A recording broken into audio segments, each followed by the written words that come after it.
A security guard tried to throw Mike Tyson out because of prejudice. His response silenced the entire place. It was March 1987, and Mike Tyson was on top of the world. He'd just unified the heavyweight division, holding the WBC, WBA, and IBF titles simultaneously. At 20 years old, he was the most famous athlete on the planet, his face on every magazine cover, his knockouts playing on endless loop on sports channels. But fame, Tyson was learning, didn't protect you from everything. Especially not in certain places, from certain people who saw your skin color before they saw your accomplishments. Tyson was in Las Vegas for a press conference announcing his next fight. After hours of interviews and photo shoots, his manager Don King suggested they grab dinner at the Ambassador Club, an upscale restaurant inside one of the older casinos on the Strip. It was the kind of place where celebrities and high rollers dined, where a single meal could cost more than most people made in a week. Tyson arrived with his small entourage, his trainer Kevin Rooney, his cut man Matt Baranski, and his childhood friend Jay Bright. They were all dressed well, Tyson in an expensive suit that cost more than $5,000. They walked through the casino floor toward the restaurant entrance, drawing stares and whispers as people recognized the champion. At the entrance to the Ambassador Club stood a large security guard named Thomas Garrett. He was in his mid-50s, a former police officer who'd worked casino security for 15 years. He had a reputation for being strict, for keeping undesirables out of the high-end establishments.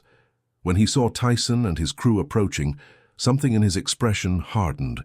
He stepped directly into their path, one hand raised. "I'm sorry, gentlemen, but this is a private establishment. Members and invited guests only." Tyson stopped, confused. "I have a reservation. Name's Tyson, Mike Tyson." Garrett's eyes narrowed. "I don't care who you say you are. We have a dress code and certain standards here. I'm going to have to ask you to leave." Kevin Rooney stepped forward, his face reddening. "Standards? Do you know who this is? This is Mike Tyson, the heavyweight champion of the world. We have a reservation." "I don't see any reservation," Garrett said, not even bothering to check his clipboard.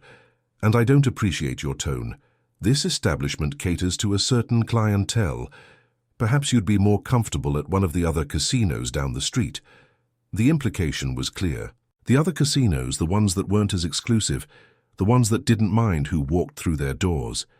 Tyson felt something familiar rising in his chest, that same anger he'd felt growing up in Brownsville when store owners followed him around assuming he was there to steal, when teachers looked at him and saw a future criminal instead of a future champion. A small crowd was beginning to gather. Other diners waiting to be seated, casino patrons passing by, all of them watching to see what would happen next. Some recognized Tyson and looked confused. Others seemed to understand exactly what was happening and looked away uncomfortably. "Mike, let's just go," Jay Bright said quietly. "This ain't worth it." But Tyson didn't move. He looked at Thomas Garrett, really looked at him, studying his face the way he studied opponents in the ring before a fight. "Tell me something," Tyson said, his voice calm but carrying across the space. "Do you know who I am?" "I already said I don't care who you claim to be," Garrett replied. "But you do know," Tyson continued. "I can see it in your eyes. You know exactly who I am. You've probably watched me fight on TV. Maybe you've even bet on my fights. So why are you really trying to keep me out?" Garrett's jaw tightened. "Like I said, we have standards here." "Show me the dress code," Tyson said. Garrett blinked. "What?" "Show me the written dress code that says I can't come in here. Because I'm wearing a $5,000 suit. My shoes cost more than you make in a week. My watch cost more than your car. So it's not about how I'm dressed, is it?" "This is a private establishment," Garrett repeated, but his voice had lost some of its certainty. "We reserve the right to refuse service to anyone." Tyson took a step closer. "Let me tell you something about rights. I know about rights. I grew up in Brownsville, Brooklyn, where I didn't have many rights at all. I was poor. My father was gone. My mother died when I was 16. I was in and out of detention centers, heading nowhere fast. Nobody gave me a chance. Nobody thought I had the right to be anything but another statistic. Then a man named Cus D'Amato took me in, trained me, taught me that I had the right to be great, that my circumstances didn't define my worth. He taught me to fight, not just in the ring, but for my dignity, for my place in this world. And you know what? I fought. I worked harder than anyone. I trained when others slept. I sacrificed everything. And I became the youngest heavyweight champion in history. The crowd around them had grown larger. People were recording on cameras. Hotel staff were watching nervously. And the restaurant manager had appeared, looking uncertain about what to do. Tyson continued, his voice growing stronger. I've fought the toughest men on the planet. Larry Holmes, Trevor Berbick, James Smith, Tony Tucker. I've beaten them all. I've represented this country around the world. I've made millions of dollars, paid millions in taxes. I've earned my place at any table in America. But you, Tyson said, pointing at Garrett, you look at me and all you see is a young black man who doesn't belong in your fancy restaurant. You see something that makes you uncomfortable, something you want to remove before the important people, the real people, the people who matter, have to see it. Garrett's face had gone red. Now wait just a minute. No, you wait, Tyson said, his voice sharp now. I know what this is. I've seen it my whole life. Different faces, same hate, same fear, same need to keep people in their place. Tell me, who decides who belongs and who doesn't? You? The manager? Some invisible line that says champions and millionaires don't matter if their skin is the wrong color? A woman's voice called out from the crowd. Let him in. He's Mike Tyson, for God's sake. Another voice joined in. This is ridiculous. He has a reservation. The restaurant manager, a nervous man in his 40s named Charles Webb, rushed over. Mr. Garrett, perhaps we should check the reservation list. There seems to be some confusion. There's no confusion, Garrett said stubbornly. I'm doing my job, keeping this establishment secure. Secure from what? Tyson asked quietly. From me. I'm 20 years old. I've never been arrested as an adult. I've never caused trouble in any establishment. So I'm here to have dinner with my team before a press conference tomorrow. What exactly do you think I'm going to do that requires you to keep this place secure from me? Garrett had no answer. His hand was still raised, but it was shaking slightly now. Tyson looked past him to the gathered crowd, to the restaurant manager, to the people watching from inside the dining room. Let me ask all of you something, Tyson said, raising his voice. How many of you know who I am? Dozens of hands went up. Cameras flashed. How many of you have watched me fight? Even more hands. How many of you think I belong in this restaurant? Nearly every hand went up.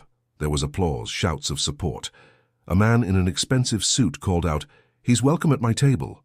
The manager, seeing the situation spiraling, stepped forward. Mr. Tyson, please accept my apologies. There's been a terrible misunderstanding. Your table is ready. We'd be honored to have you dine with us this evening. But Tyson wasn't finished. He looked back at Thomas Garrett. I want to hear it from him. I want to hear him say why he really tried to keep me out. The silence was deafening. Garrett looked around, seeing all the eyes on him, the cameras recording, his career possibly hanging in the balance. I was just doing my job, he said weakly. No, Tyson said. You were doing what you've probably done 100 times before. Keeping out people who don't look like they belong. I'm just the first one who happened to be famous enough that people noticed. How many others have you turned away? How many young black men, Hispanic men, Asian men, have walked up to this entrance and been told they're not good enough, not right, not welcome? Garrett's shoulders sagged. I don't know what you want me to say. I want you to tell the truth, Tyson said. Just once, tell the truth. For a long moment, Thomas Garrett stood there, trapped between his pride and reality. Then something in him seemed to break. You're right, he said quietly. I saw you coming and I made a judgment.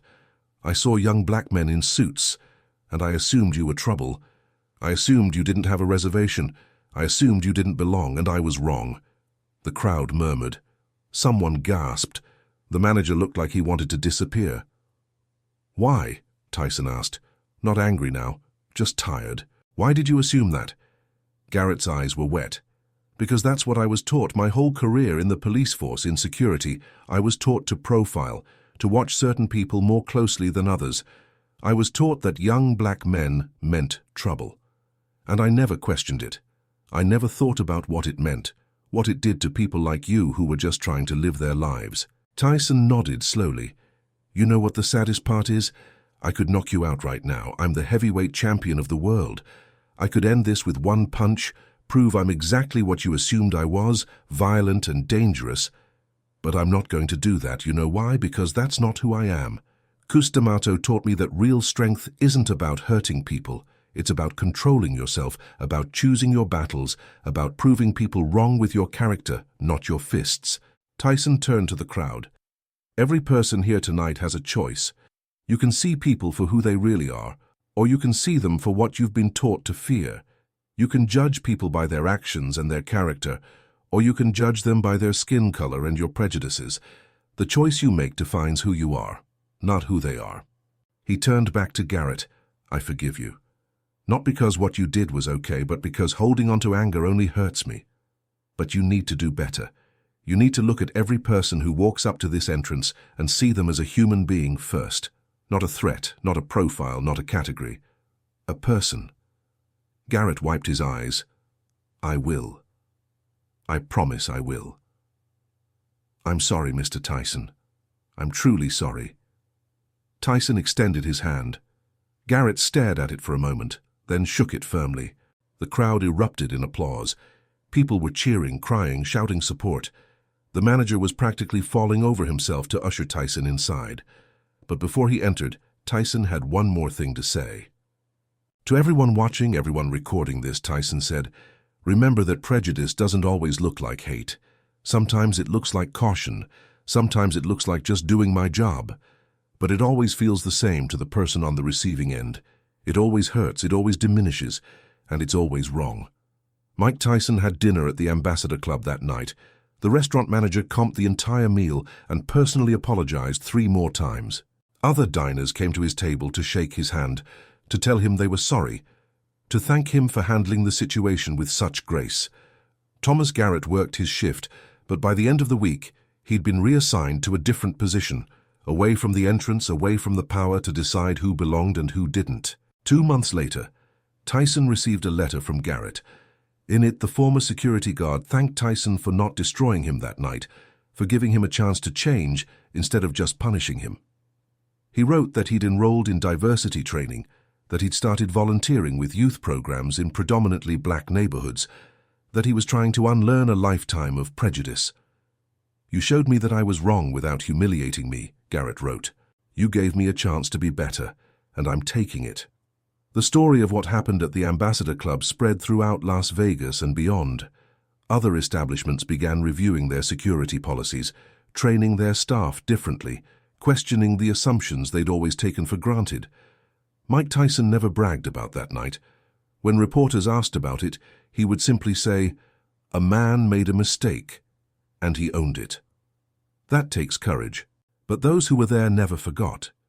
They'd witnessed something rare, a moment when prejudice was confronted not with violence but with dignity, when anger was transformed into education, when the most powerful man in the room chose compassion over revenge. Because Mike Tyson had learned something that night that Cus D'Amato had tried to teach him years before. The real fight isn't against the men in the ring. It's against the hate and fear and prejudice that live in all of us. And you don't win that fight with your fists. You win it with your heart, your words, and your refusal to become what people wrongly assume you are. Today, the Ambassador Club still operates in Las Vegas. The entrance where Thomas Garrett once stood now has a different kind of sign, one that reads, "All are welcome here." And somewhere in a back office, there's a framed photograph of Mike Tyson from that night in March 1987, a reminder that sometimes the greatest victories happen outside the ring.